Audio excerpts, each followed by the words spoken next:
अस्सलामु अलैकुम वरहमतुल्लाहि वबरकातुह। मुअज़्ज़ज़ सामिन इकराम, आज जो मैं आपके सामने अर्ज़ करने जा रहा हूँ, अल्लाह करे कि ये बातें आपके दिल पे चोट कर जाए और हम सब के सब जो है रियाकारी से बच जाए। देखा ये गया है कि दुनिया के अंदर अगर कोई इंसान कोई नेक काम करता है तो लोगों को दिखाने के लिए, मशहूर होने के लिए, शोहरत के लिए, ताकि लोगों में उसका नाम हो, लोगों में उसके वाहवाही हो।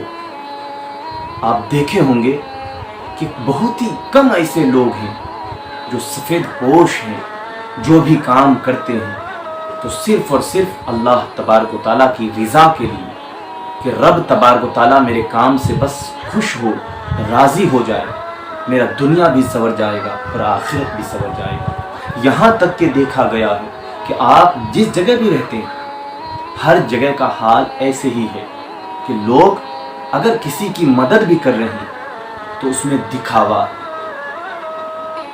किसी को कुछ देते हैं तो उसकी नीयत भी यही होती है कि लोगों में मेरा नाम हो, मेरी शोहरत हो, मैं बहुत ही मशहूर हो जाऊं।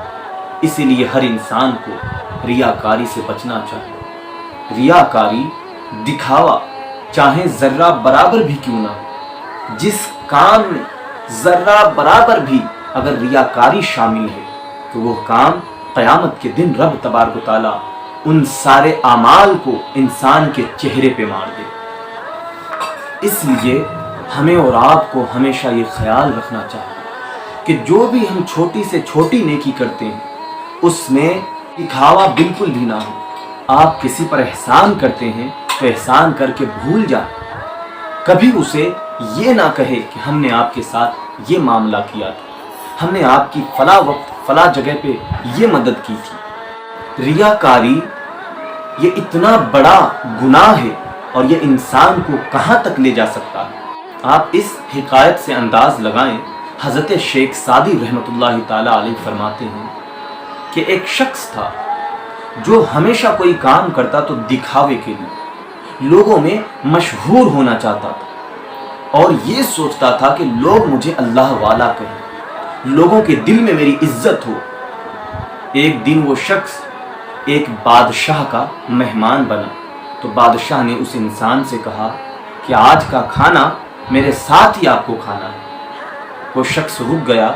जब वो बादशाह सलामत के साथ खाने के लिए दस्तरखान पर बैठा तो खाना बिल्कुल मुख्तसर खाया और जब नमाज का वक्त हुआ तो वो तवील सजदे, लंबे रुकू और क़याम में जब खड़ा था तो ऐसा लगता था कि बस इससे बड़ा कोई अल्लाह का बुग़्ज़ीदा बंदा है ही नहीं। वो अपनी इज्जत करवाने के लिए नमाज जब पढ़ा तो नमाज में काफ़ी वक्त लगाया। जब बादशाह के दरबार से वो अपने घर पे आया तो घर आने के बाद कहा कि मुझे खाना दो।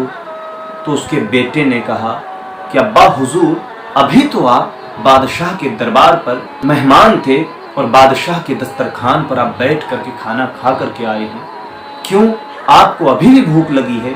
तो वो शख्स ने कहा कि बेटा, मैं बादशाह के दिल में इज्जत के लिए मैंने मुख्तसर खाना खाया।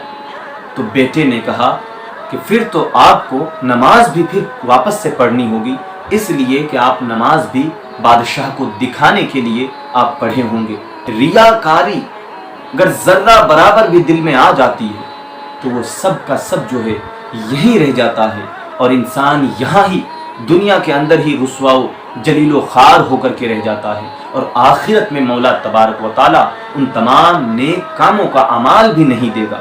बंदों के मुंह पे ऐसे अमाल को अल्लाह मार देगा जिसमें सिर्फ और सिर्फ हम लोगों को दिखाने के लिए अमल करते हैं। इसलिए करते जाएं और यकीन रखें कि बेशक रब तबारक व तआला इसका अज्र, इसका सिला बेहतर से बेहतर अता करेगा। इंसान भले ही दुनिया के अंदर रियाकारी करके, लोगों को धोखा दे करके ये सोचता है कि मैं बहुत चालाक हूँ, मैं लोगों के नज़र में इज्जत पा गया, लोगों की नज़र में मशहूर हो गया, लेकिन इंसान ये भूल जाता है कि रब तबारक व तआला रात के अंधेरे में और दिन के उजाले में ہما وقت بھی یکساں دیکھنے والا ہے، اور وہ انسان کے سینوں کے رازوں کو کل قیامت کے دن کھول دے گا۔